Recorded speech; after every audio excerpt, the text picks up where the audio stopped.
221-022-014-06 akan segera dimulai.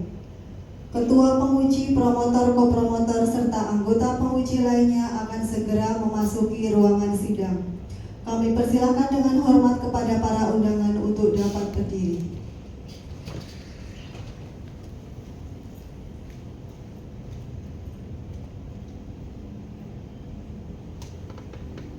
Penguji memasuki ruangan sidang.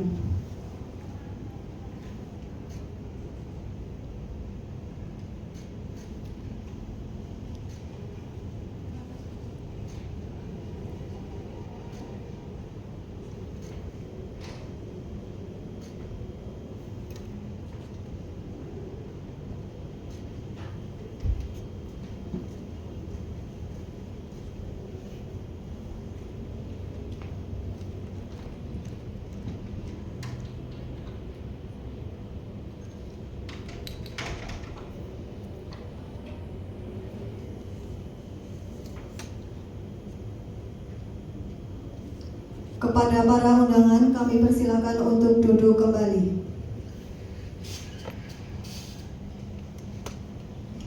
Sebelum sidang terbuka promosi doktor dimulai, maka terlebih dahulu akan dibacakan riwayat hidup promovendus oleh kopromotor. Kepada Ibu Dr. Yvonne Agustin AK MMCME kami persilakan. Terima kasih Mbak Uci. Selamat pagi para pimpinan, Pak Ferdi, sebagai waris satu kemudian ketua yayasan dan orang tua dari serta saudara dari Pak Nikolas. Selamat pagi. Iya, selamat siang ya. Tapi harusnya selamat pagi supaya tetap semangat. Oke, terima kasih. Namanya Nikolas Renaldo, tapi bukan pemain sepak bola. Lahirnya di Pekanbaru tanggal 9 Agustus tahun 95. Ini kalau lulus menjadi lulusan yang termuda. Kemudian dia dilahirkan itu di Pekanbaru, statusnya belum menikah. Riwayat pendidikannya yang menarik itu adalah S1, S2 itu lulusnya cum laude. Kemudian yang perlu diceritakan lagi, riwayat pendidikan non formalnya itu komputerisasi akuntansi. Itu di Pekanbaru Riau dan pengalaman organisasinya cukup banyak. Nah, untuk 3 tahun terakhir itu Ikatan Sarjana Ekonomi Indonesia (ISEI). Kemudian ikut Asosiasi Dosen Akuntansi Indonesia dan Ikatan Dosen Republik Indonesia. Kemudian pengalaman kerjanya banyak. Dari tahun 2014 sampai 2016 itu staf accounting di Swadaya Perkasa. Tetapi yang 3 tahun terakhir itu adalah dari dosen tetap Institut Bisnis dan Teknologi Pelita Indonesia serta asisten konsultan pajak Sudarno dan rekan, internal kontrol PT Sinar Damai Sentosa. Nah, kemudian tulisannya ini yang ajubillah banyak banget. Fokusnya itu 6 artikel ilmiah. Kemudian di Google Scholar itu ada 94 publikasi ilmiah, di mana yang internasional itu ada 37, lokalnya itu ada 57. Banyak banget ya. Kemudian bukunya sudah terbit 8 buah. Nah, ini patut dicontoh. Terima kasih, saya kembalikan ke MC. Terima kasih Bu.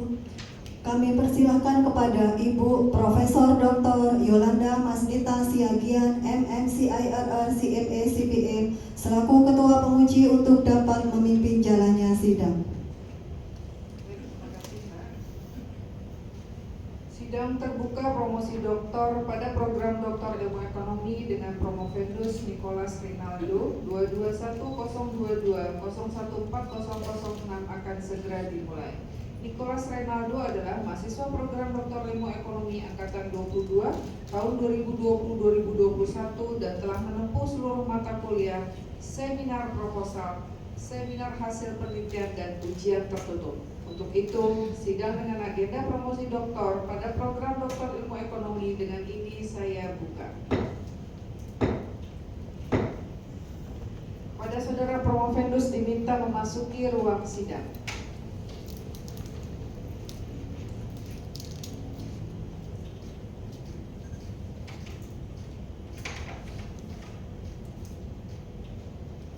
Saudara Promovendus Nicholas Rinaldo, saya minta di hadapan sidang terbuka promosi doktor pada program Doktor Ilmu Ekonomi, saudara dapat mempertahankan disertasi saudara terhadap pertanyaan dan sanggahan dari para penguji. Sebelum acara ini dimulai, apakah saudara Promovendus merasa sehat dan siap untuk diuji? Baik, silakan kepada saudara Promovendus untuk memaparkan disertasi saudara selama kurang lebih 15 menit. Silakan, Pak.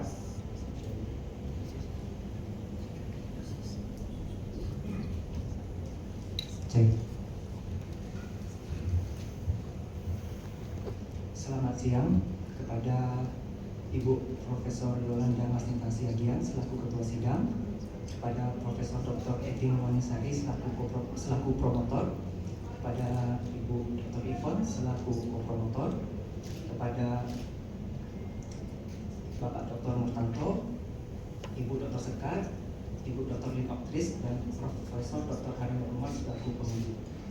Pada kesempatan kali ini, izinkan saya menjelaskan tentang disertasi saya yang berjudul Pengaruh Inovasi Hijau, Modal Intelektual Hijau, dan Sistem Informasi Hijau terhadap kinerja bisnis dengan strategi hijau sebagai variabel moderasi. Pada bagian ini kita bisa melihat suatu fenomena di mana Amerika Serikat dan Tiongkok itu mendominasi GDP dari seluruh dunia. Sedangkan kita melihat sendiri di Indonesia yang nilainya hanya 1,29, ini masih tertinggal jauh dari negara-negara besar tersebut. Sedangkan kita melihat pertumbuhan GDP di negara kita Indonesia, terlihat bahwa ini terjadi fluktuasi, di mana pada tahun 2020 itu mengalami penurunan yang disebabkan oleh adanya pandemi COVID-19. Tetapi seiring berjalannya waktu, tahun 2021 dan 2022 sudah mulai adanya peningkatan. Langkah-langkah kebijakan dan adaptabilitas itu dalam merespon perubahan kondisi ekonomi telah memainkan peran penting dalam pemulihan ekonomi yang berkelanjutan. Analisis kinerja bisnis sebagai landasan penting dalam perencanaan, pengembangan organisasi itu memberikan dorongan besar untuk penelitian mendalam mengenai dinamika yang membentuk pertumbuhan dan perjalanan keberlanjutan perusahaan. Salah satu hal yang sedang ditekankan dunia pada saat ini adalah ekonomi hijau yang mengutip dari buku Profesor Andreas Lako 2016. Berikut adalah research gap dari penelitian di disertasi ini, di mana setiap variabel sudah ada perbedaan hasil penelitian. Berikut adalah motivasi penelitian, di mana pertama variabel strategi hijau ini digunakan sebagai variabel moderasi. Penggunaan variabel strategi hijau ini setelah ditelusuri dengan literatur review, ini menunjukkan pengaruh yang baik terhadap variabel kinerja bisnis, sehingga saya sebagai peneliti meyakini bahwa penggunaan variabel ini dapat memperkuat masing-masing pengaruh variabel independen terhadap variabel dependen. Berikutnya ada menggunakan variabel multidisiplin, dan di sini menggunakan data primer karena sebelumnya kebanyakan menggunakan data sekunder.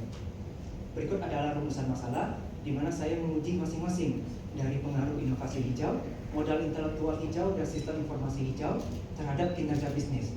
Kemudian strategi hijau digunakan sebagai faktor yang memoderasi. Berikut adalah kontribusi penelitian, ada untuk akademisi, di mana ini untuk meningkatkan ilmu pengetahuan di bidang green accounting. Kemudian untuk kebijakan, ini untuk pemerintah, bisa juga untuk di Kementerian Lingkungan Hidup, dan juga untuk praktisi untuk perusahaan. Berikut saya sajikan signifikansi atau yang menjadi novelty dari penelitian ini. Saya mengembangkan variabel strategi hijau sebagai variabel moderasi ini. Saya menambahkan 3 dimensi baru, yaitu Green Management Awareness dari UNU tahun 2014, Environmental Leadership dari Su et al. Tahun 2020, dan Environmental Knowledge Learning dari Su et al. Tahun 2020. Kelemahan dari pengukuran sebelumnya itu masih belum memasukkan ketiga faktor ini, dan diharapkan dengan adanya 3 faktor ini bisa meningkatkan pengukuran strategi hijau di masa depan. Argumennya karena ada pentingnya kesadaran dan pemahaman akan manajemen lingkungan, kemudian pemimpin bisa mengajak karyawan untuk lebih patuh terhadap lingkungan, dan peningkatan kesadaran lingkungan terhadap perubahan lingkungan yang saat ini terjadi. Berikut adalah landasan teori, di mana sudah ada grand teori yaitu theory of the firm, ada medial teori ada 4, dan konseptual teori itu sesuai dengan variabel yang digunakan dalam penelitian. Berikut ada kerangka pemikiran dan hipotesis, di mana di sini ada 3 variabel independen, 1 variabel moderasi, 1 variabel dependen, dan 3 variabel kontrol. di mana masing-masing untuk variabel independen itu berpengaruh positif, sedangkan moderasi berfungsi untuk memperkuat pengaruh positif dari masing-masing variabel independen. Berikut adalah rancangan penelitian menggunakan data framer skala Likert 6 skala. Kemudian sampelnya adalah industri besar dan sedang yang ada di Indonesia. Lingkungan settingnya real dan non-conflict fit. Periode 2023 cross sectional. Domain analisisnya adalah perusahaan dan metode analisis menggunakan SAM Amos. Berikut adalah definisi operasional dari masing-masing variabel.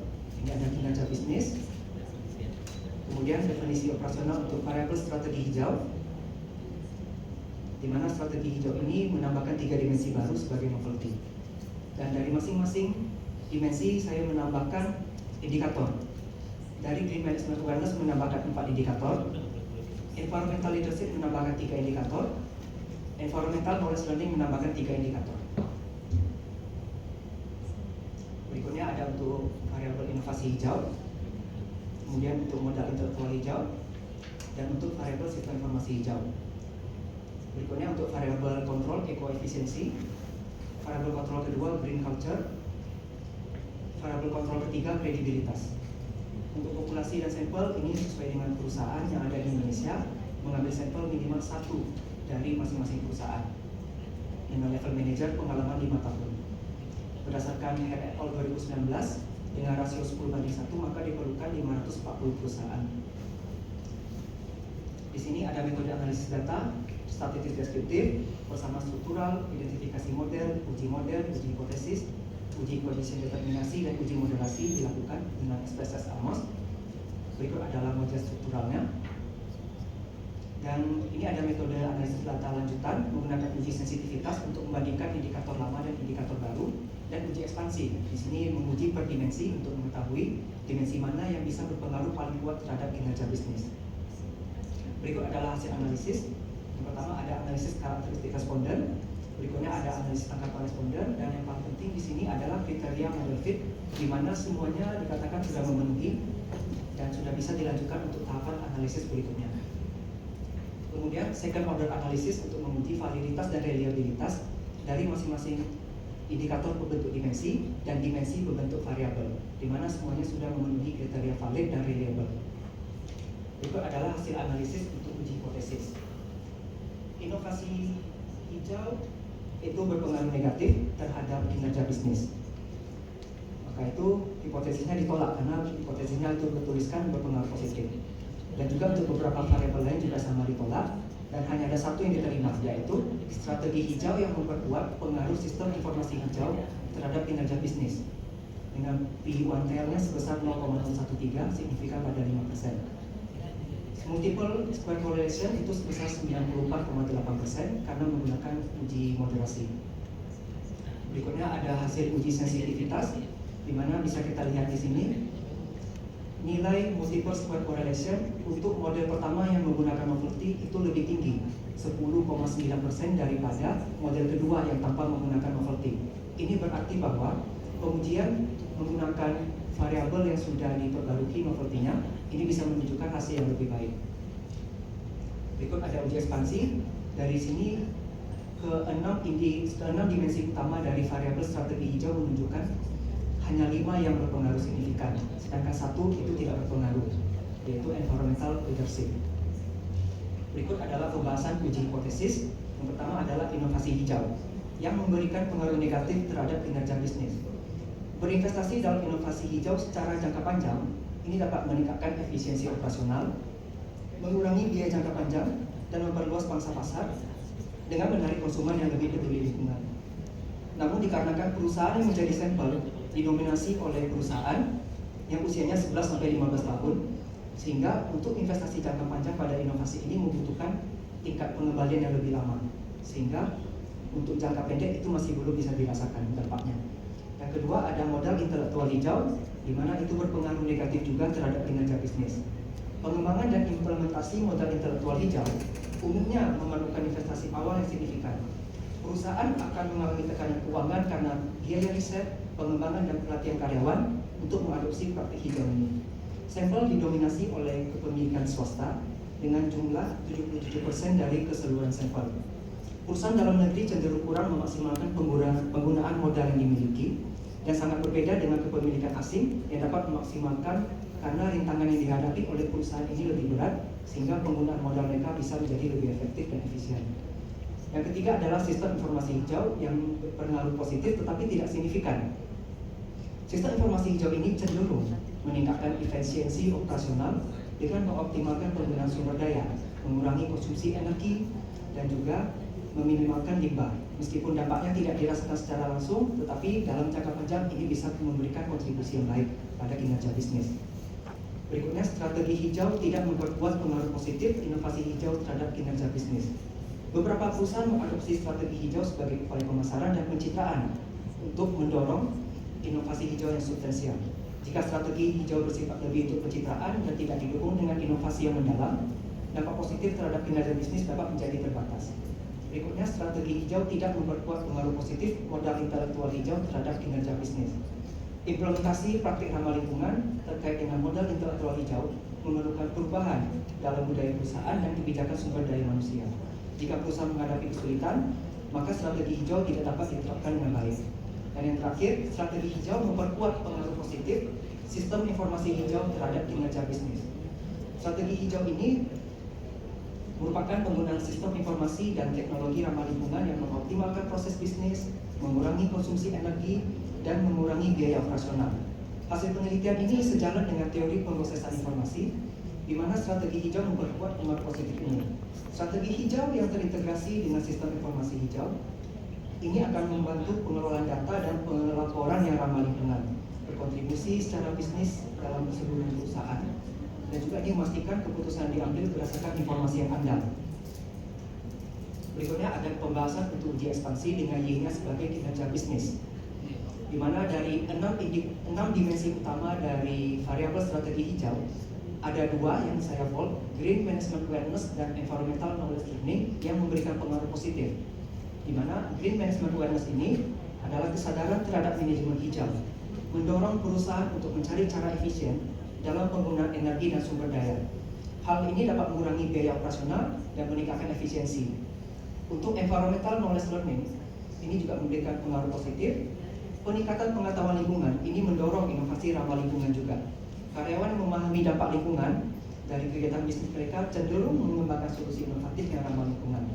Sedangkan environmental leadership yang tidak berpengaruh ini disebabkan karena inisiatif berbasis lingkungan memerlukan investasi awal yang sangat tinggi.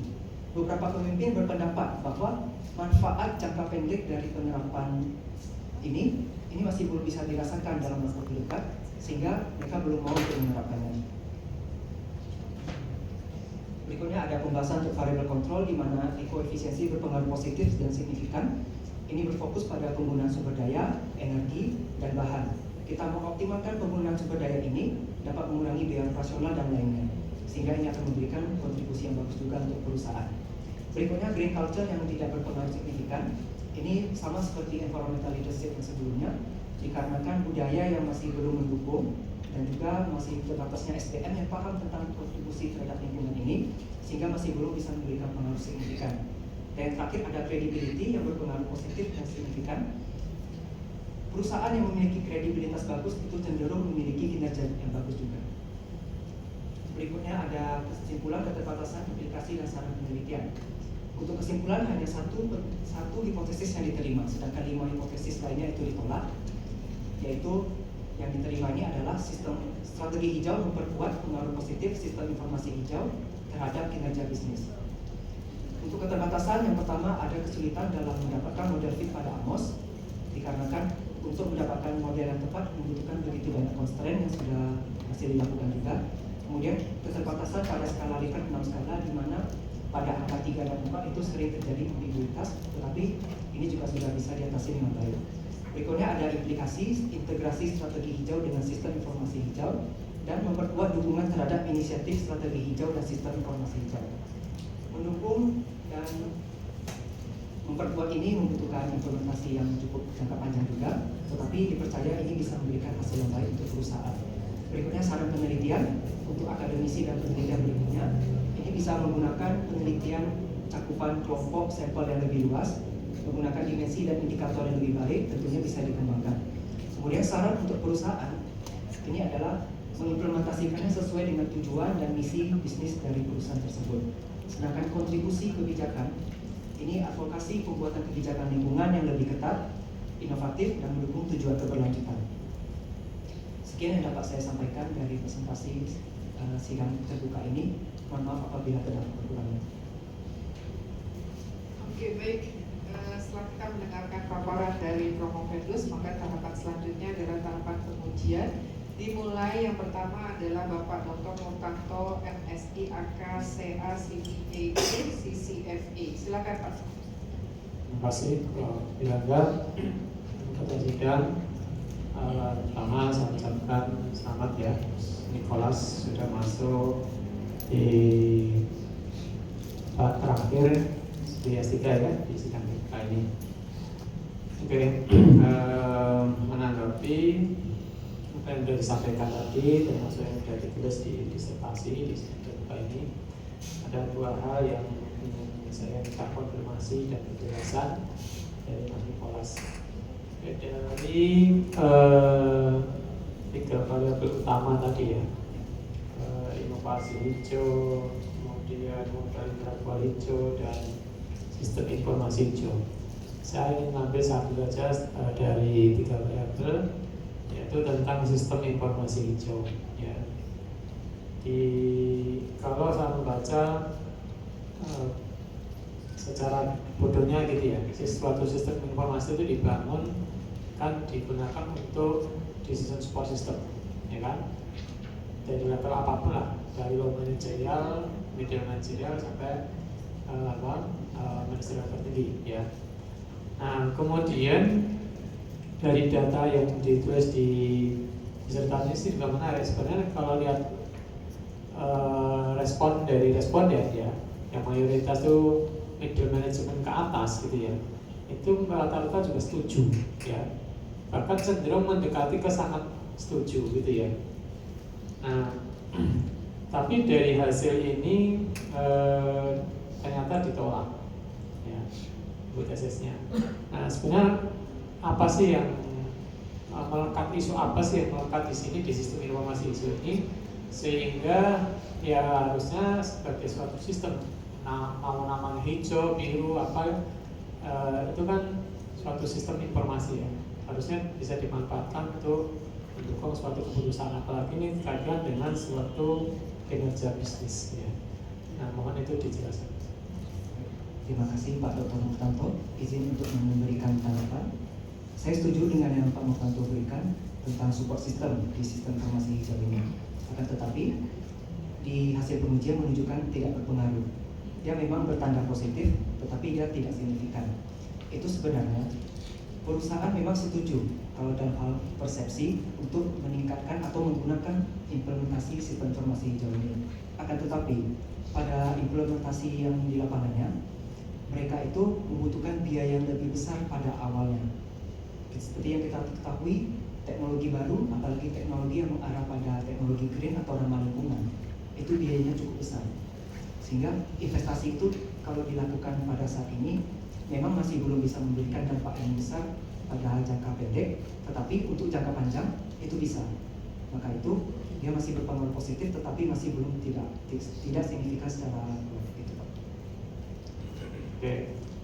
Nah, berarti kan ada suatu harapan ya di masa akan datang ya dari hasil riset ini, atau mungkin dari nanti masuk dari aspek praktis gitu ya. Iya, Pak. Nah, meskipun dari sistem informasi hijau ini di hipotesis ini ditolak ya dari sisi hasil penelitian ya, tapi kan tadi saya disampaikan signifikan. Sebenarnya menurut Mas Nicholas ya, bentuk konkretnya itu seperti apa sih di sistem informasi hijau ini yang bisa dilakukan atau di-create dan dilakukan oleh suatu entitas apapun gitu ya, karena memang isu hijau ini kan hampir melekat di semua jenis entitas ya, mau jasa, mau dagang, mau manufaktur ya. itu seperti itu. Nah, menurut Mas Nicholas, kira-kira seperti apa ke depannya bentuk konkretnya itu seperti apa? Sehingga tadi yang image butuh suatu investasi yang besar atau butuh investasi SDM yang juga lumayan besar gitu ya, bisa direspon sangat positif oleh masyarakat ya, dari semua level entitas gitu. Itu yang kedua, terima kasih. Baik, terima kasih Pak Dr. Murtanto. Izin untuk memberikan tanggapan bentuk konkret dan implementasi dari sistem informasi hijau ini. Kita bisa mulai dari hal yang sederhana dulu, seperti perusahaan menggunakan komputer yang memang sudah lebih update atau lebih canggih. Itu dikarenakan semakin berkembangnya teknologi, komputer atau perangkat elektronik itu sudah dibuat semakin hemat daya listrik. Itu salah satu contohnya. Dan juga dengan meningkatkan kualitas SDM dalam penggunaan teknologi. Itu dikarenakan SDM meskipun diberikan dengan teknologi yang baik, tetapi masih belum diterapkan secara penuh, itu juga masih belum bisa menunjang. Jadi belum efisien dalam pengerjaan ini. Maka dari implementasi bentuk konkretnya adalah pelatihan SDM dan mulai bertahap menggunakan peralatan elektronik yang lebih up to date meskipun membutuhkan biaya besar di awal, tapi akan diyakini di masa yang akan datang bisa memberikan kontribusi yang bagus untuk perusahaan. Terima kasih. Oke, berarti bisa diklasifikasikan yang pertama terkait dengan SDM-nya gitu ya, kemudian terkait dengan hardware, berarti lunak dan berarti kelasnya gitu ya. Nah, mungkin itu bisa ditambahkan di penjelasan ya, Mas Nicholas ya, supaya apa yang di submission di disertasi ini bisa lebih agak konkret. Kira-kira apa sih yang harus dilakukan dengan sistem informasi hijau ini oleh masing-masing entitas secara general aja, karena maksudnya akan sama kan tipikal kebutuhan. Iya. Baik Pak, terima kasih atas sarannya. Baik, terima kasih Prof. Yolanda, saya kembalikan. Oke, baik, terima kasih. Kita lanjut penguji kedua, Ibu Dr. Sekar Mayansari, AKCA CMA. Silakan Bu. Terima kasih pada Ketua Sidang. Selamat pada Pak Nicholas. Topik yang diangkat menarik ya, karena memang berkaitan dengan tema sekarang bahwa akuntan juga harus memperhatikan sustainability. Nah, tetapi hasilnya sebetulnya cukup surprise karena banyak yang signifikan. Hanya saja dia bertolak belakang dengan hipotesisnya Pak Nicholas. Ya. Nah, misalnya inovasi hijau. Ya. Inovasi hijau itu di dalam disertasinya Pak Nicholas signifikan dia sebetulnya, tapi arahnya negatif, gitu ya, berbeda dengan hipotesisnya. Nah, apakah hasil ini tadi Pak Nicholas menyampaikan bahwa banyak yang tidak sesuai dengan hipotesis? Apakah Pak Nicholas bisa mengatakan bahwa ini hasil ini, penelitian ini merupakan sesuatu anomali dari peristiwa yang seharusnya sejalan dengan teori? Silakan. Baik, terima kasih Ibu Dr. Sekar. Izin untuk memberikan tanggapan. Memang benar bahwa inovasi hijau secara teori harusnya memberikan pengaruh positif, tetapi pada penelitian ini malah memberikan pengaruh negatif. Dan apakah bisa dikatakan sebagai anomali? Saya mengatakannya sebagai iya. Karena anomali kalau didefinisikan itu adalah sesuatu yang tidak harusnya terjadi tetapi malah terjadi. Nah, penjelasan terkait dengan inovasi hijau yang berpengaruh negatif terhadap kinerja bisnis ini disebabkan perusahaan didominasi oleh perusahaan dagang, di mana perusahaan dagang ini cenderung kurang memerlukan inovasi. Berbeda halnya dengan perusahaan manufaktur, di mana mereka harus memproduksi, harus merancang produk dari hulu sampai hilir. Kalau mereka tidak berinovasi, maka mereka akan sulit untuk bersaing dengan pasar. Tapi karena didominasi sampel perusahaan di sini adalah perusahaan dagang, mereka kurang perlu inovasi. Mereka juga sifat kegiatannya hanya memindahkan produk dari produsen kepada konsumen, sehingga inovasi itu masih belum terlalu menjadi hal yang dominan dalam sampel perusahaan saya ini. Terima kasih Bu. Ini Tapi mungkin hati-hati ya Pak ya, kalau mengatakan ini sesuatu yang anomali, ini perlu dipertimbangkan lagi pernyataan itu.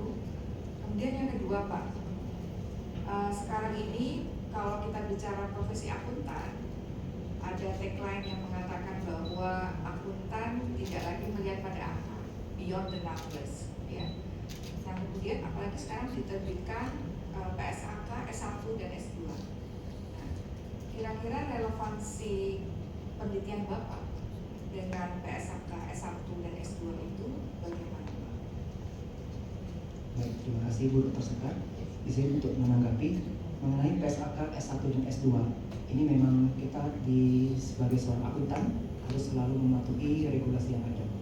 Penelitian saya ini yang topik utamanya adalah green accounting. Sebenarnya perusahaan pada masa ini tidak hanya berfokus pada kinerja keuangan saja. Kinerja itu bisa finansial dan kinerja non finansial. Kenapa menggunakan faktor hijau dalam penelitian ini yang bisa berkontribusi? Itu karena faktor hijau ini juga itu sebenarnya bisa mendukung kinerja keuangan perusahaan. Itu bisa dibuktikan dari beberapa penelitian di mana kinerja lingkungan itu berpengaruh positif terhadap kinerja bisnis ataupun kinerja perusahaan. Maka dari itu relevansinya ini sangat bagus, sangat kompatibel dengan PSAK S1 dan S2 yang ditanyakan perusahaan. Jadi memang tidak hanya berfokus pada angka, tapi kita juga melihat dari aspek kualitatifnya. Terima kasih. Itu nanti tambahkan ya Pak ya, jadi syarat karena sangat berguna untuk profesi kita. Terima kasih Bu. Saya kembalikan kepada Ketua Sidang. Oke, baik. Terima kasih Bu. Kita lanjut penguji ketiga yaitu Ibu Dr. Lynn Oktris, SPD, SE, MSI, CMA. Silakan. Terima kasih Ketua Sidang. Bismillahirrahmanirrahim. Selamat ya Pak Nikolas. Terima kasih. Sampai kepada tahap sidang terbuka.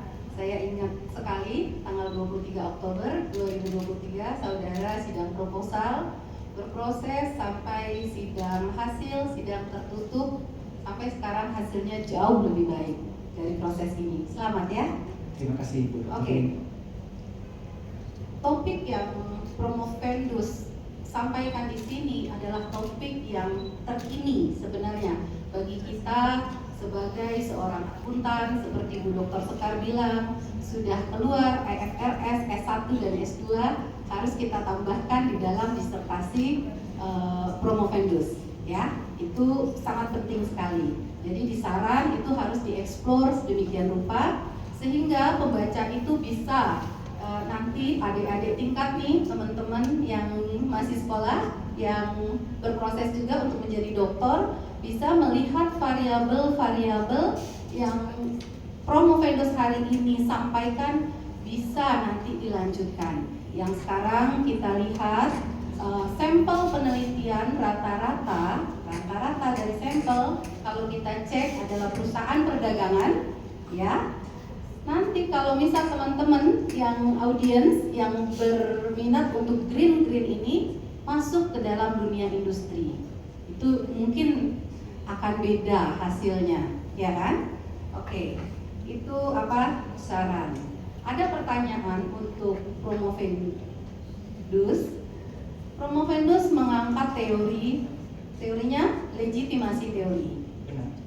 sama teorinya theory of the frame. Betul. Oke, bisa saudara Promovenda jelaskan hubungan teori yang saudara angkat ini dengan variabel yang saudara Promovendus uraikan di dalam disertasi saudara? Dan pertanyaan saya, apakah teori ini pada saat zaman sekarang kita sudah pakai artificial intelligence dan lain-lain ya, sangat komputerisasi dan semuanya, karena saya tahu IA itu dipakai itu harusnya untuk orang pintar, ya kan? Kalau orang pintar yang memakai IA itu hasilnya jauh lebih bagus, benar? Saudara tolong uraikan kepada kami nih audiens biar mengerti nih, sambungkan teori dengan variabel yang saudara teliti. Silahkan. Baik. Terima kasih Ibu Dr. Lynn Oktris, izin untuk memberikan tanggapan dan mungkin akan lebih baik kalau saya tampilkan di slide. Boleh, silakan. Berikut adalah landasan teori atau kerangka teori dari penelitian ini. Ini kerangka teori sudah banyak hasil dari diskusi bersama Prof. Eti, Bu Dr. Yvonne, dan dari para penguji juga waktu itu. Nah, teori grand utama yang paling pertama adalah theory of the firm. Teori ini menyatakan bahwa perusahaan itu memiliki strategi tersendiri untuk mencapai kinerja bisnis yang unggul bagi mereka. Maka itu, theory of the firm saya letak pada posisi variabel kinerja bisnis. Berarti cocok ya? Cocok. Oke. Middle theory ada 4. Yang pertama menggunakan teori legitimasi.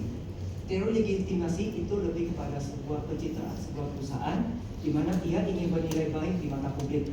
Maka itu variabel yang paling tepat itu di inovasi hijau. Berarti teori legitimasi ini harus kita eksplor lagi karena orang bicara tentang kepercayaan, trust itu bisa disambungkan ya. Legitimasi teori, terlegitimasi perusahaan-perusahaan yang sudah memakai kinerja bisnisnya tapi melihat kepada 3 bottom line yang ada, kinerja sosial, kinerja lingkungan, dan kinerja keuangan. Oke, lanjut. Kemudian ada teori stakeholder, ini bercerita tentang kepentingan pemegang saham, itu dikaitkan dengan kinerja bisnis dan strategi karena mereka yang memiliki kendali kunci. Oke, kendali kunci di sini. Berarti kalau shareholder yang mempunyai kepentingan terhadap investasi saham, berarti dia mengharapkan dividen, gitu. Betul. Oke. Izin lagi untuk dilanjutkan. Kemudian ada resource based theory. Ini berkaitan dengan penggunaan sumber daya modal atau sumber daya alam yang dimiliki oleh perusahaan untuk mencapai kinerja yang berkelanjutan. Di sini saya kaitkan dengan variabel modal intelektual hijau. Karena sesuai dengan isi teori tadi, modal kita, modal intelektual hijau itu ada 3, modal green human capital, green relationship capital, dan green structural capital. Kalau ketiga green modal intelektual hijau ini diimplementasikan dengan baik dan juga dijalankan sesuai dengan teori RPV, ini pasti bisa mendukung perusahaan juga mencapai keberlanjutan usahanya. Dan yang terakhir dan yang paling seru sebenarnya Bu, dengan AI ya, yaitu teori pemrosesan informasi yang saya kaitkan dengan variabel sistem informasi hijau, di mana AI sudah merajalela untuk periode ini ya, sangat banyak sekali AI yang bermunculan dan itu juga sangat membantu. Nah, isi dari teori pemrosesan informasi itu adalah perusahaan apabila dapat mengelola informasi dengan baik, itu bisa mendapatkan keunggulan kompetitif. Artinya kita di sini bersaing dengan informasi. Siapa yang mendapatkan informasi terlebih dahulu, dia bisa mendapatkan keunggulan juga. Nah, dengan adanya AI, segalanya menjadi lebih cepat, bisa lebih akurat, dan algoritma dari AI itu kan adalah machine learning. Ketika kita memberikan masukan kepada suatu program, dia bisa mempelajarinya, dia bisa mengimplementasi, dan dia bisa mengevaluasi dirinya sendiri. Sehingga dengan adanya sistem informasi hijau yang terintegrasi juga dengan strategi hijau ini, yang kebetulan hipotesis ke-6-nya diterima. Ini sangat mendukung sekali Bu Dr. Lim Aktris. Oke, bagus sekali, dan ini harus ditambahkan di disertasi saudara. Yang saudara gambarkan tadi, akhirnya kita sebagai audiens di sidang terbuka ini sangat mengerti teori yang dikaitkan, karena kalau doktor itu harus kita kaitkan dengan teori. Ya, bagus. Itu yang pertama. Masih ada satu lagi. Dari seluruh hipotesa 1 sampai hipotesa 6, dan Promovendus sudah tadi sudah menjelaskan, dan Dr. Sekar tadi juga sudah menyinggung. Boleh saudara jelaskan alasannya apa? Alasan nih kenapa hipotesa 1 sampai hipotesa 5 ditolak, ya kan? Karena ini bertentangan dengan teori ya, tadi bertentangan lagi dengan teori. Karena kalau kita lihat bertentangan ini pasti karena adanya, mungkin ada jawaban dari Promovendus yang nantinya akan menjadi kontribusi bagi pemerintah yang mempunyai regulasi atau perusahaan yang nanti mempunyai inisiatif hijau. Gitu, ya. Boleh saudara terangkan? Silakan. Baik, terima kasih Bu Dr. Lim Aktris, izin untuk memberikan tanggapan. Memang kalau dalam penelitian kita berharap sebisa mungkin banyak yang diterima hipotesisnya, tetapi fakta yang saya terima di dalam penelitian ini 5 hipotesis ditolak tetapi 1 diterima. Nah, lima hipotesis yang ditolak ini bagi saya bukan merupakan suatu kegagalan, tetapi justru ini malah membuka peluang untuk penelitian lebih lanjut mengenai kontribusi untuk inovasi hijau. Perusahaan sebenarnya ini menjadi masukan juga, perusahaan harus bisa memaksimalkan potensi dari sumber daya manusia. Inovasi itu berupa inovasi proses dan inovasi produk. Itu semuanya dijalankan oleh manusia, oleh kita. Kalau kita bisa memberikan rekomendasi kepada perusahaan untuk meningkatkan kualitas SDM, terutama SDM yang terkait dengan lingkungan, ini pasti bisa membuat perusahaan menjadi unggul juga. Kemudian untuk variabel modal intelektual hijau, nah di sini bisa ditolak karena dominasi perusahaan itu adalah perusahaan sampelnya swasta dalam negeri. Perusahaan swasta dalam negeri itu bisa dikatakan sudah terbiasa dengan peraturan-peraturan yang ada di Indonesia. Tetapi kalau perusahaan asing itu cenderung untuk masuk ke Indonesia membutuhkan persaingan yang lebih ketat terkait dari regulasinya juga.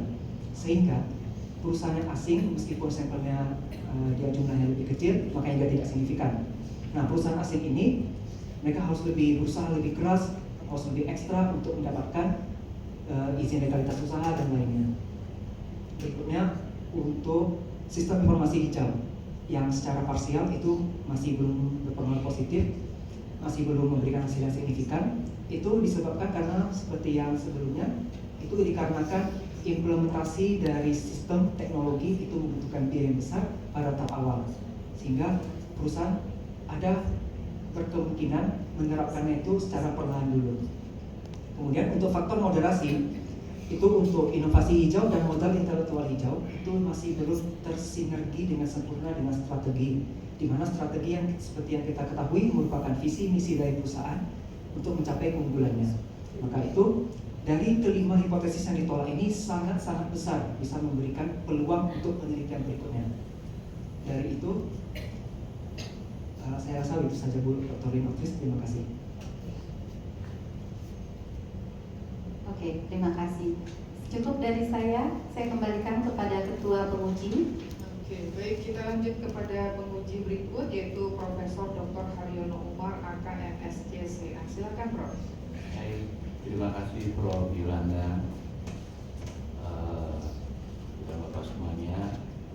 Saudara Promovendus Nicholas Renaldo, selamat ya, ini sudah ujian terbuka ya. Terima kasih Prof.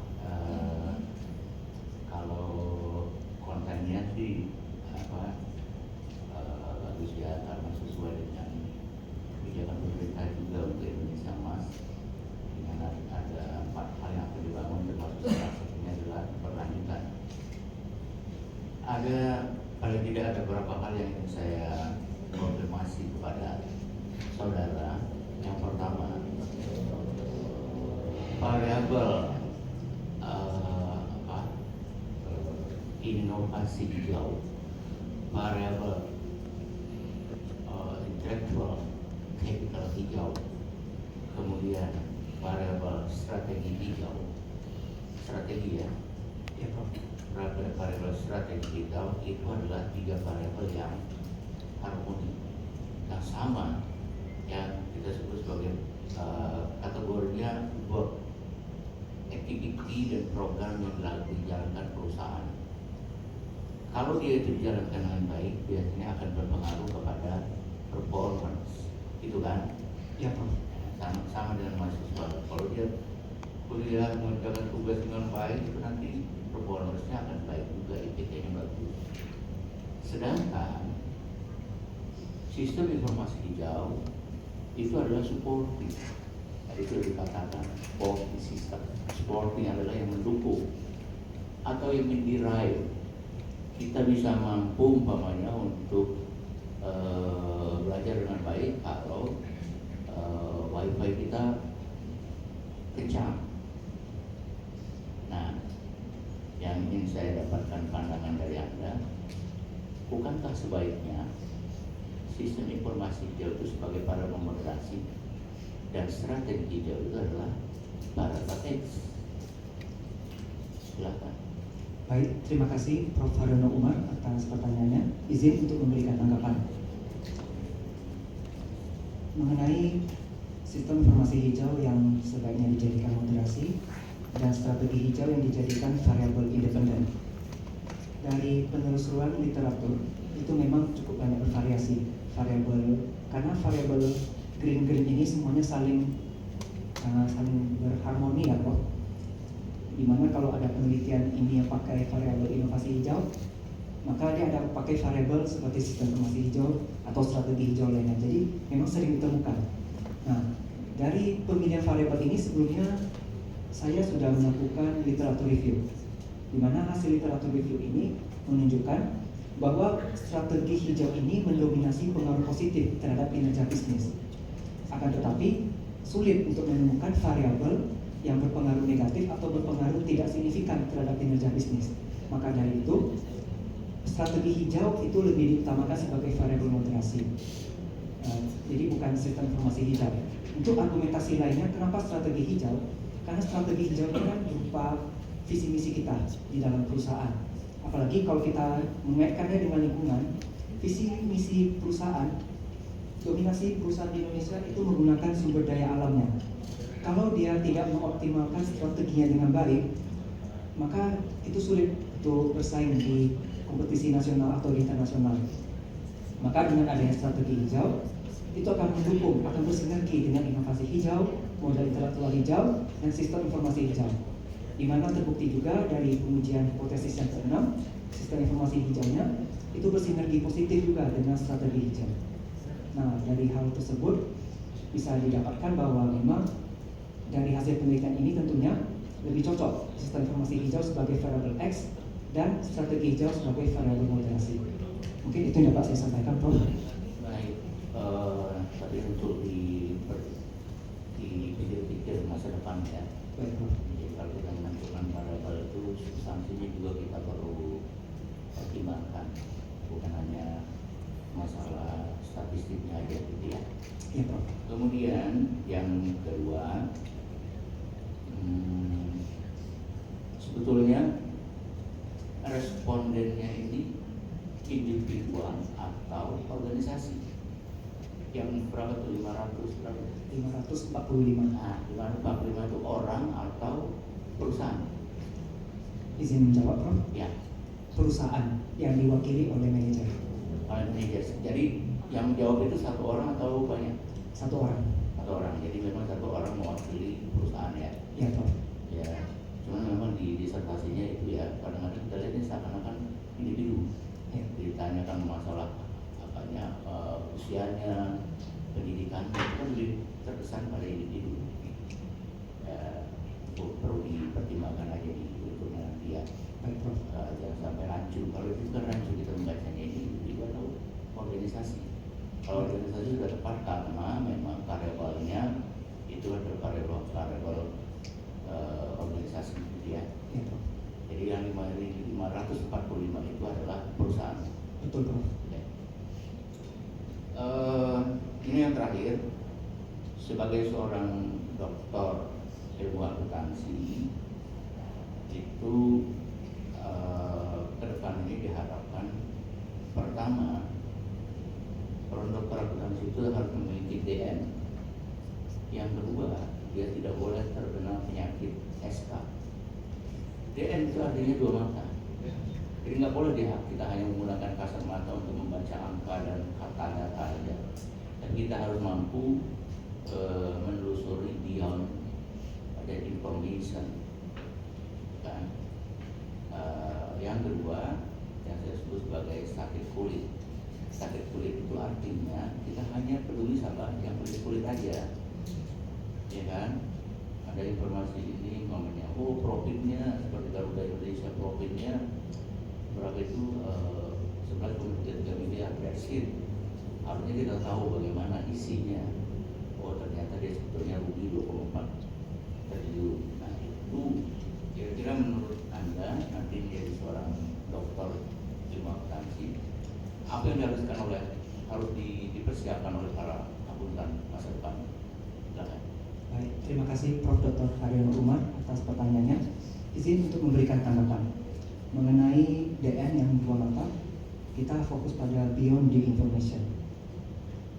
Informasi seperti sesuai dengan teori pemrosesan informasi yang sebelumnya dijelaskan, memang sangat penting bagi perusahaan. Perusahaan jangan hanya berfokus pada satu informasi. Kalau informasinya itu harus diuji dulu validitas dan reliabilitasnya. Kita sebagai seorang akuntan tidak hanya boleh menerima informasi yang tidak valid, juga tidak boleh menerima informasi yang tidak reliable. Kita sebagai akuntan, sebagai auditor, ataupun sebagai praktisi akuntansi lainnya memang sangat memegang kunci dari informasi ini. Pembuatan laporan keuangan dan segalanya semuanya membutuhkan informasi juga. Informasi bisa kita dapatkan dari secara langsung, data primer, ataupun secara tidak langsung melalui data sekunder. Semuanya itu ada tahapan analisisnya, sehingga kita sebagai akuntan itu harus kritis dalam memilah-milah informasi. Ini yang dapat saya jelaskan mengenai beyond the information. Kemudian untuk yang SK itu mengenai peduli pada kulitnya saja. Ini juga menjadi suatu fenomena. Terkadang kita hanya menilai sesuatu memang hanya dari luarnya saja. Don't judge a book by the cover. Orang mengatakan begitu. Sebenarnya dari sebuah laporan keuangan yang telah diterbitkan oleh seorang akuntan publik tentunya, itu merupakan suatu hasil proses yang sudah diupdate melalui tahapan verifikasi, validasi, sampai dengan terbitnya sebuah laporan keuangan. Kalau kita hanya melihat dari luarnya saja, misalnya dari ekuitasnya bertambah, labanya bertambah atau laba berkurang, tanpa kita mengetahui isi substansial dari laporan keuangannya, itu juga kita kesulitan untuk mendapatkan informasi yang akurat. Karena sekali lagi, siapa yang punya informasi yang tepat, itulah yang bisa menjadi unggul. Apalagi kalau laporan keuangan dipakai untuk investor, mereka membutuhkan analisis yang lebih mendalam. Itu tidak bisa sembarangan. Maka itu, peduli pada kulit saja itu harus kita perbaiki, karena generasi muda sekarang yang generasi Z, itu kan suatu saat akan juga berkarir ya di bidang akuntansi ini. Nah, mereka harus memiliki nilai-nilai seorang akuntan profesional. Mungkin itu yang dapat saya sampaikan, Prof. Baik, terima kasih Ibu Ketua Sidang. Oke, baik. Baik, kita lanjut pada jenjang berikut ke promotor, yaitu Ibu Dr. Ivon Agustin AKMM CMA. Silakan. Terima kasih dengan Ibu Ketua. Informasi ya, sudah sampai di sini itu berarti saudara tinggal nanti semoga menurut Prof ya dan juga penguji itu bisa lulus ya. Nah, namun demikian memang tadi banyak pertanyaan karena hipotesanya itu kok cuma satu gitu yang diterima. Tapi bagus jawabannya, itu adalah kontribusinya sehingga kita bisa memberikan jawaban ya, saran kepada pemerintah itu satu. Namun demikian Nicholas perlu menambahkan delimitation-nya ya. Delimitation-nya itu kalau dilihat dari jawaban itu bagian besar perusahaannya itu paham dan tidak paham, itu yang diperhatikan. Kemudian yang kedua awareness itu juga diperhatikan. Kemudian yang ketiga itu diperhatikan umurnya perusahaan yang boleh dibilang itu cukup tua, 16 sampai 20 ya, itu 90 orang dari 545. Nah, ini sebetulnya merupakan limitation. Kenapa? Karena kalau kita melihat dari umurnya sebetulnya itu sudah maturity ya. Namun demikian not maturity for the green concept. Kenapa demikian? Karena di Indonesia itu report mengenai green baru dimulai tahun 2006, yaitu bisa lihatnya di karakteristik. Sedangkan permulaan menjalankan kegiatan green itu di awal tahun 2000. Kemudian dengan dikeluarkannya regulasi untuk Undang-Undang PP ya nomor 40 itu tahun 2007. Jadi kalau dilihat 2007 sampai ke 2024 itu adalah 17 tahun ya. Ya, nah itu masuk di dalam 16 tahun sampai 26 tahun ya. Nah, itu yang perlu nanti ditambahkan di dalam limitationnya ya. Kemudian juga diperhatikan itu di dalam strategi BRIN tadi yang ditanya oleh Prof. Haryono, bisa nggak itu ditukar? Sebetulnya itu merupakan suatu masukan untuk future risetnya itu bagaimana kita bisa sih rubah itu untuk ditukar tempatnya, ya. Jadi green strategy itu sebagai independen, sedangkan moderasinya itu adalah strategi informasi hijau, ya. Boleh sih itu dijadikan moderasi, ya, tidak masalah itu. Kemudian satu lagi, nah, kontribusi tadi tidak nyinggung mengenai generalisasi, ya, bahwa disertasi ini sebetulnya bisa digeneralisasi karena Indonesia itu punya berapa provinsi? 38. Iya, 38 provinsi. Tadi kemarin sudah dicari. Saudara meneliti di 34 provinsi, jadi sudah 90%. So I mean that your dissertation it can be generalized, ya. Itu nanti ditambahkan sebagai contribution, ya. Ya, itu bagus sekali, ya. Dianggap sebagai kontribusinya karena yang diteliti itu banyak. Nah, tetapi yang sudah adopsi kemudian belum dan mau itu nanti sebetulnya masuk ke dalam environmental awareness pembahasan, ya. Kemudian paham dan kurang paham. Nah, 44% itu kurang paham, jadi itu cukup besar, ya. Kurang paham. Sedangkan yang sedikit paham, jadi makanya tadi jawabannya menjadi kurang bagus, nggak apa-apa. Karena kalau dilihat perusahaan-perusahaan yang diteliti itu sudah di seluruh Indonesia. Nah, ini menunjukkan bahwa perusahaan yang ada di seluruh Indonesia itu pemahamannya terhadap green atau eco-friendly atau sustainability tidak sampai apa yang diminta oleh global. Jadi itu yang perlu dimasukkan sebagai limitation juga, tetapi itu dimasukkan juga sebagai kontribusi di dalam disertasinya. Kenapa kok kontribusi? Ini loh hasil penelitiannya. Ternyata kalau kita teliti orang paham tidak paham, ya, atau adoption sama no adoption, itu memberikan efek juga. Ada aturannya sudah dari 2007, tetapi orang belum tentu mau menjalankan. Itu yang perlu diperhatikan, ya.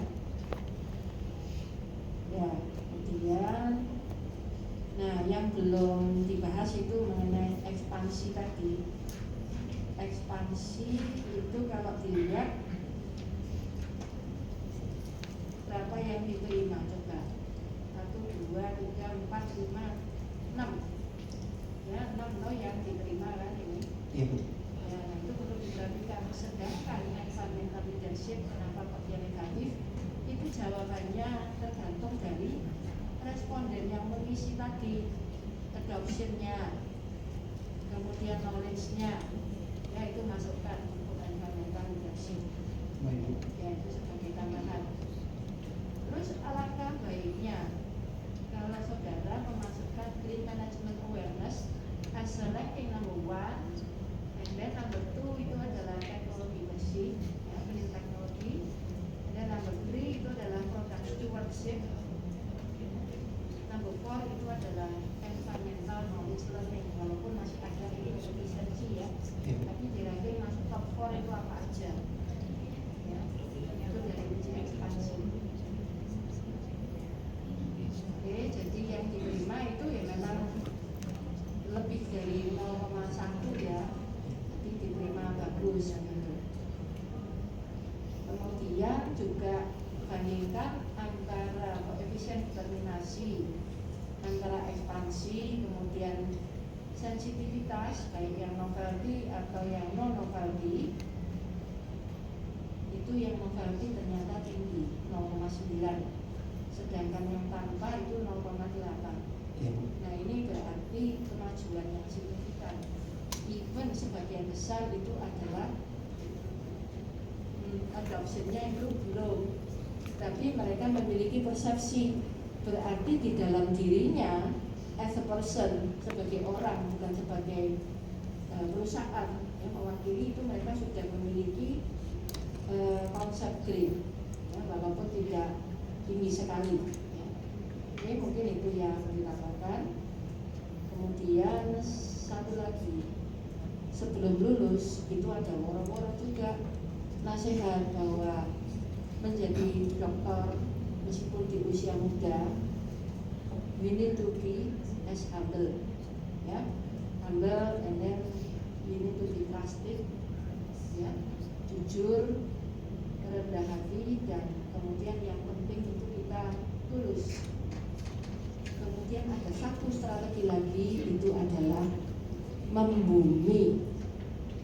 Jadi kalau kita katakan membumi, kita diinjak orang, ya diam aja, ya. Nanti lihat ya, ada kata-kata itu merupakan peribahasa yang banyak digunakan oleh orang. Kalau kita tetap harus membumi, karena kalau kita membumi itu menjadi humble. Kita tidak menganggap diri kita itu paling penting di antara yang lainnya, karena kalau kita itu menjadi penting terus, kita itu akan menjadi orang yang ego, ya. Oke, mungkin itu aja. Saya kembalikan ke Prof. Yolanda sebagai ketua. Terima kasih.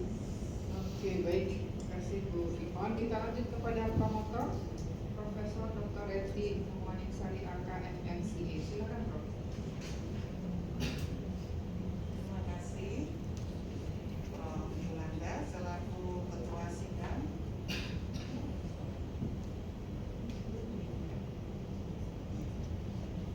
Assalamualaikum warahmatullahi wabarakatuh. Salam sejahtera untuk kita semua. Pertama-tama tentunya Promovendus Mas Nicholas, ya. Ya, selamat ya Mas, setelah melalui perjalanan panjang bisa berdiri di podium ini ya, dalam rangka untuk mempertahankan disertasinya. Ya. Nah, juga di sini tentunya saya ucapkan selamat dan berbahagia ya untuk ibunya ya, Ibunda ya, Ibunda Linda, Ayah ya, Ayah Hersuwandi, kemudian adik Kristi ya, kemudian juga tentunya Bapak Ketua Yayasan Pendidikan Pelita Indonesia Pekanbaru. Selamat datang Pak ya, Bapak Dr. Andes Hari Chandra, kemudian juga Bapak Warang Satu yang merangkap juga sebagai Kaprodi Magister Manajemen Institut Bisnis dan Teknologi Pelita Indonesia Pekanbaru, yaitu Bapak Profesor Dr. Teddy Chandra. Selamat datang Bapak. Dan begitu pula Kaprodi S1 Manajemen ya, Ibu Dr. Evelyn Wijaya. Ya, semoga hari ini bisa mendapatkan tambahan SDM yang bergelar doktor. Sebelumnya juga saya perkenalkan bahwa Promovendus ini adalah mahasiswa yang termuda, ya. Mahasiswa ini semangatnya besar ya, dan dia menjadi pionir di angkatan 22 ya, lulus cepat ya. Anaknya disiplin, tekun ya, di tengah-tengah kesibukan kampus, walaupun di Pekanbaru ya, bolak-balik ke Jakarta, tetap memiliki tanggung jawab yang tinggi, pantang menyerah, low profile dan santun. Pertahankan ya sikap seperti ini ya. Semoga hari ini bisa lulus ya, dan masukan-masukan dari para penguji mohon untuk disempurnakan disertasinya ya. Siap, Prof. Pula terima kasih kepada Bapak Dr. Purtanto, Dr. Sekar, Dr. Linotris, kemudian Bapak Prof. Haryono ya, dan juga promotor teman kerja saya Ibu Dr. Ivon Agustin ini ya, atas semua masukan-masukan dan menghantarkan di sidang terbuka hari ini. Bapak Ibu yang berbahagia, seperti kita ketahui bersama, perkembangan bisnis global saat ini itu banyak mencerminkan berbagai dinamika yang kompleks ya, yang dipengaruhi oleh beberapa faktor utama, antara lain transformasi teknologi, kemudian perubahan kebijakan ya, kebijakan ekonomi tentunya ya, kemudian juga pasar global ya, dan tentunya dinamika lingkungan. Dari fenomena tersebut, disertasi ini disempurnakan oleh Promovendus ya, dengan menyampaikan novelty pengukuran variabel strategi hijau ya, yang dipakai juga sebagai moderasi ya, yang semula mengacu pada pengukuran Mosonic 2015 ya, yang terdiri 3 dimensi dan 11 indikator. Karena saat ini masalah lingkungan itu merupakan tuntutan yang besar untuk pelestarian lingkungan ya, maka dibutuhkan manajemen lingkungan. Dengan demikian, Promovendus menambahkan 3 dimensi lagi dari pengukuran strategi hijau, yaitu Green Management Awareness, Environmental Knowledge Learning, dan Environmental Leadership.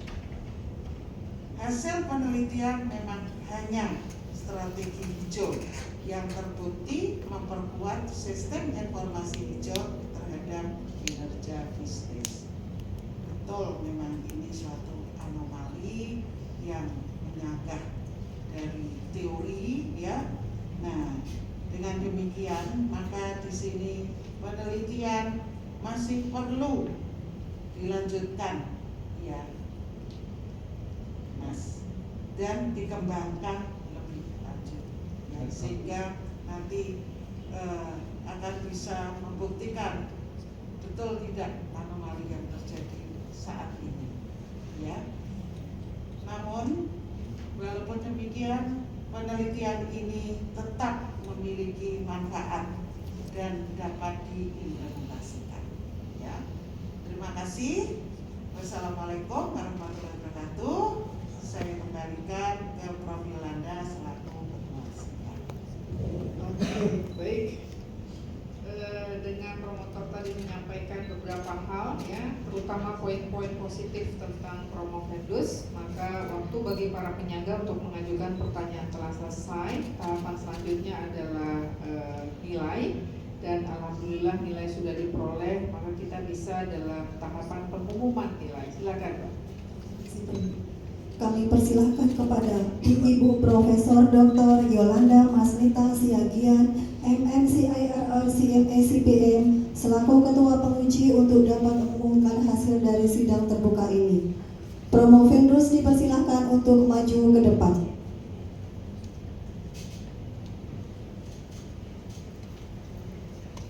Oke, baik.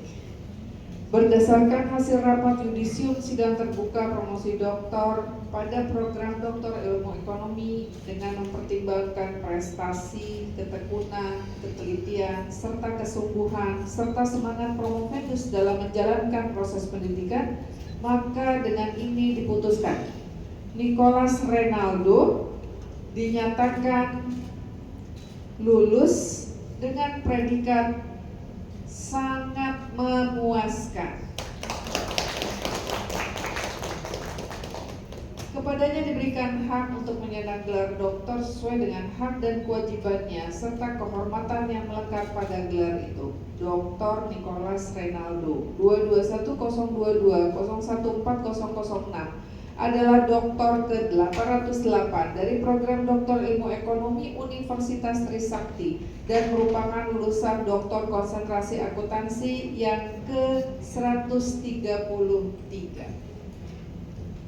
Penyerahan surat keterangan lulus yang akan diberikan oleh Ketua Sidang, Ibu Profesor Dr. Yolanda Masnita Siagian, MMCIRR CME CPN.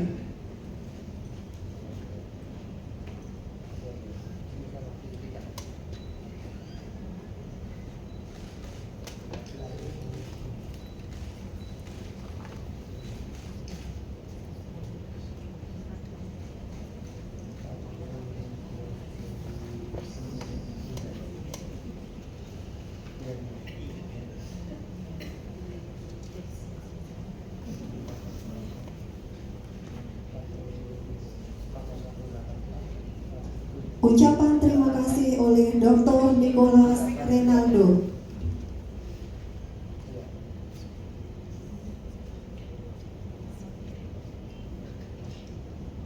Terima kasih pada kesempatan kali ini. Saya ingin mengucapkan terima kasih pertama kepada Ibu Dekan Fakultas Ekonomi dan Bisnis, pada yang terhormat Profesor Dr. Yolanda Masnita Siagian, MMCIRR CME CPN. Terima kasih karena telah mengizinkan saya untuk berkuliah Doktor Ilmu Ekonomi konsentrasi akuntansi di Universitas Trisakti, dan juga telah menjadi ketua sidang pada hari yang penting ini. Kuliah doktor di Universitas Trisakti akan menjadi kebanggaan tersendiri bagi saya, karena Universitas Trisakti merupakan top nasional kampusnya.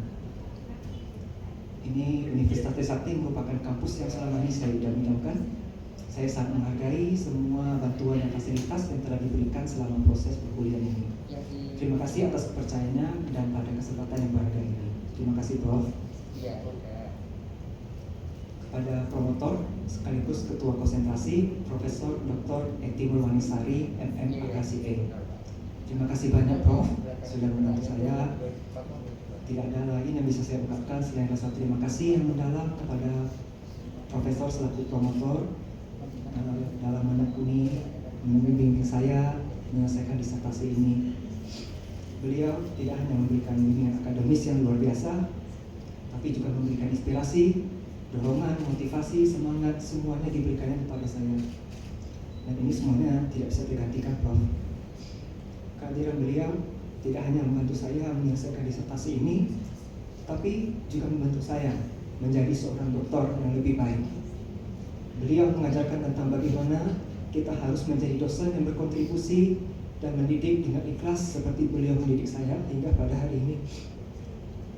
Mohon maaf bila saya pernah membuat salah kepada Prof. Tapi saya yakin dalam proses ini semua arahan yang diberikan Prof itu demi kebaikan diri saya sendiri. Saya tidak akan pernah melupakan kebaikan Prof kepada saya. Terima kasih banyak, Prof. Kepada co-promotor saya, Ibu Dr. Ivon Agustin, terima kasih tak terhingga kepada co-promotor atas kontribusi luar biasa dalam menuntun saya dalam perjalanan menuju kelulusan disertasi ini. Bimbingan, dukungan, dan pandangan kritis beliau telah menjadi pilar yang kuat dalam membantu penelitian saya. Keberadaan beliau tidak hanya memberi arahan kepada saya, tetapi juga memberikan inspirasi dan motivasi untuk terus maju. Saya sangat bersyukur telah diberikan kesempatan untuk berinteraksi dengan beliau sejak menjadi dosen pengampu mata kuliah, dosen riset, dan co-promotor hingga pada sidang disertasi hari ini.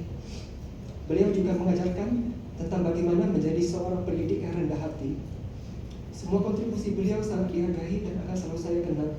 Terima kasih banyak Bu Dr. Ivon yang tidak pernah kenal lelah dalam membantu saya meraih doktor ini. Ada penguji satu yang saya hormati, Dr. Murtanto, MSc AKCE CPAE CCFA. Saya ingin menyampaikan rasa terima kasih yang tulus kepada Bapak yang telah berperan sebagai penguji dalam disertasi saya.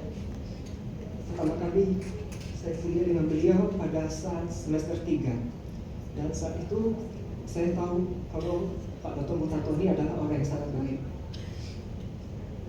Terima kasih atas waktu, dedikasi, dan masukan berharga yang telah Bapak berikan selama proses ini. Saran dan kritik yang konstruktif telah membantu saya memperbaiki dan menyempurnakan disertasi ini. Dukungan dan arahan Bapak sangat berarti bagi perkembangan akademi saya dan telah memberikan kontribusi besar terhadap keberhasilan disertasi ini. Pada penguji 2 yang saya hormati Ibu Dr. Sekar Mayasari, AKCACME, saya ingin menyampaikan rasa terima kasih yang tulus kepada Ibu karena telah berperan sebagai penguji dalam disertasi ini. Pertama kali saya berjumpa dengan Ibu Dr. Sekar itu pada saat semester 1 kuliah metodologi penelitian. Di situ Ibu Sekar banyak memberikan masukan tentang bagaimana mencari novelty, bagaimana menulis sebuah disertasi yang baik, dan juga memberikan banyak contoh kepada kami mahasiswa. Terima kasih atas waktu yang panjang ini dan masukan berharga yang diberikan selama proses pengujian. Saya ingat sekali Bu Sekar, dari kolokium, seminar proposal, seminar hasil, sidang terbuka, sidang tertutup, sampai sidang terbuka ini selalu ada Bu Sekar sebagai penguji saya. Masukan Ibu tidak hanya membantu meningkatkan kualitas disertasi ini, tapi juga memperkaya pemahaman saya tentang topik green accounting ini. Terima kasih banyak Bu Dr. Sekar. Kepada penguji 3 yang saya hormati Ibu Dr. Lin Oktris, MSI, CFA, CSRA. Terima kasih sebesar-besarnya kepada Ibu atas waktu dan dedikasinya dalam menguji saya. Pertama kali saya bertemu dengan Ibu Dr. Lin Oktris itu pada saat seminar proposal, di mana pada saat itu sedang ada sedikit kendala pada proposal saya, tapi ketika sudah bertemu dengan Bu Dr. Lin Oktris, kendala itu sudah selesai, sehingga saya bisa lanjut hingga pada saat hari ini. Saya sangat menghargai kesempatan untuk belajar dari pengalaman dan wawasan Ibu. Kritik dan saran yang diberikan sangat berharga bagi perkembangan saya. Semoga semakin banyak lagi yang dapat saya pelajari dan saya perbaiki dari masukan Ibu. Terima kasih sekali lagi atas kontribusi Ibu dalam perjalanan saya ini. Untuk penguji 2 yang saya hormati Profesor Dr. Haryano Umar, AK MSc CSE. Saya ingin menyampaikan ucapan terima kasih yang tulus atas waktu dan dedikasi Bapak dalam menguji saya. Pertama kali saya berjumpa dengan Prof. Haryano pada saat kuliah semester 3 seminar doktoral audit, dan beliau menjelaskan tentang pemeriksaan akuntansi, audit, dan beberapa materi lainnya. Itu membuat saya banyak belajar tentang ilmu audit dari Bapak. Meskipun saya kurang mendalami itu, tapi setelah belajar dengan Prof. Haryano, saya jadi lebih paham tentang itu. Masukan dan pandangan yang Bapak berikan sungguh berharga bagi saya. Saya menghargai kerja keras Bapak dalam membantu saya melihat perspektif baru dan memperbaiki kualitas karya saya, baik pada topik audit maupun green accounting. Terima kasih atas kesempatan untuk belajar dari pengalaman dan kebijaksanaan Bapak. Semoga kita bisa bertemu lagi di masa depan, dan semoga sukses selalu menyertai langkah-langkah Bapak. Sekali lagi terima kasih Prof. Haryano. Kepada keluarga saya yang saya sayangi, keluarga tercinta, Papa, Mama, dan adik, saya ingin mengucapkan terima kasih yang tulus atas dukungan dan cinta yang tak terbatas dari kalian. Tanpa kehadiran dan dukungan kalian, perjalanan hidup saya tidak akan sempurna ini. Terima kasih telah selalu ada, memberikan dukungan mental, moral, memahami saat-saat sulit, dan berbagi kebahagiaan bersama-sama. Setiap langkah yang saya ambil adalah berkat dukungan dan doa-doa kalian. Saya berjanji akan terus berusaha menjadi yang terbaik, tidak hanya untuk diri sendiri, tetapi untuk kebahagiaan keluarga saya. Semoga kita selalu bersama dalam setiap langkah hidup. Terima kasih sekali lagi keluarga tercinta. Saya sangat bersyukur memiliki kalian. Pada Institut Bisnis dan Teknologi Pelita Indonesia, yang saya hormati Dr. Andus Hari Chandra, Ketua Yayasan Pendidikan Pelita Indonesia, dan Profesor Dr. Teddy Chandra, SEFM, Wakil Rektor 1 Institut Bisnis dan Teknologi Pelita Indonesia. Saya ingin mengucapkan terima kasih yang tulus atas semua dukungan, bimbingan, dan peluang yang telah diberikan kepada saya selama ini. Sebagai bagian dari institusi ini, saya telah belajar banyak hal berharga dan mendapat pengalaman yang tak ternilai harganya. Terima kasih atas lingkungan pembelajaran yang mendukung dan fasilitas yang memadai yang telah membantu saya dalam menyelesaikan studi doktoral ini, serta mengembangkan potensi dan bakat saya. Saya menghargai kerja keras dan dedikasi tenaga kependidikan dan dosen yang memberikan arahan dan motivasi kepada saya. Semoga institusi ini terus menjadi tempat yang inspiratif bagi para pelajar komunitas ini, dan berharap dapat terus memberikan kontribusi positif di masa depan. Terima kasih atas semua yang telah dilakukan oleh institusi ini. Berikut ada kata penutup. Saya Nicholas Renaldo. Saya berasal dari kota Pekanbaru. Hanyalah orang biasa yang tidak memiliki hal yang istimewa. Sewaktu SMA dulu, saya sangat berharap bisa kuliah S1 akuntansi di Universitas Trisakti, tetapi memang belum ditakdirkan untuk bisa kuliah di sini. Tapi saya tidak menyangka saya justru bisa kuliah akuntansi di Trisakti pada saat saya S3 ini. Terima kasih banyak kepada Universitas Trisakti yang telah memfasilitasi perkuliahan saya ini. Dengan rasa yang mendalam, saya ingin mengucapkan terima kasih kepada semua pihak yang telah hadir dan mendukung saya dalam sidang promosi doktor ini. Tanpa bimbingan, dukungan, dan dorongan luar biasa dari rektor, dekan, ketua konsentrasi, promotor, koprom, penguji, keluarga, dan teman, pencapaian ini tidak akan bisa menjadi kenyataan. Hingga saat ini pun saya masih belum yakin kenapa saya bisa berada pada posisi ini. Saya merasa sangat diberkati dan beruntung bisa berada di Universitas Trisakti pada hari ini. Terima kasih atas segala dukungan dan doa yang telah diberikan. Semoga kita semua dapat terus berbagi pengetahuan dan inspirasi untuk kemajuan yang lebih baik. Terima kasih.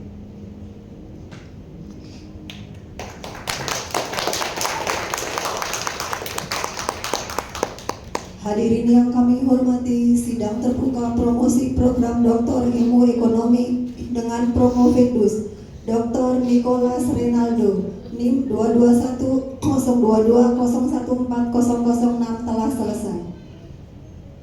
Kami mohon kepada Ibu Profesor Dr. Yolanda Masmita Siagian MMCIRR CMA CPM selaku Ketua Penguji untuk dapat menutup jalannya sidang. Sidang dengan agenda promosi telah selesai dan dengan ini saya tutup.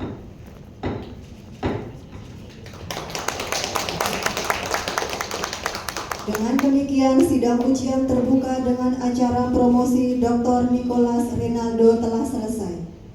Pemberian ucapan selamat kepada dokter baru dilanjutkan dengan foto bersama para penguji.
Bapak dan Ibu, silakan.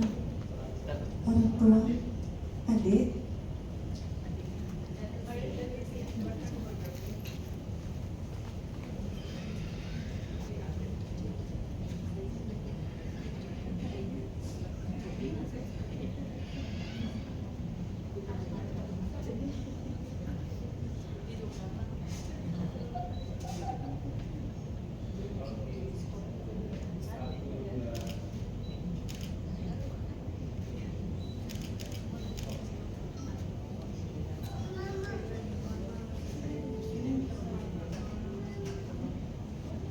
Bapak Wakil Rektor beserta Bapak Ketua Yayasan, silakan Pak, bisa bergabung.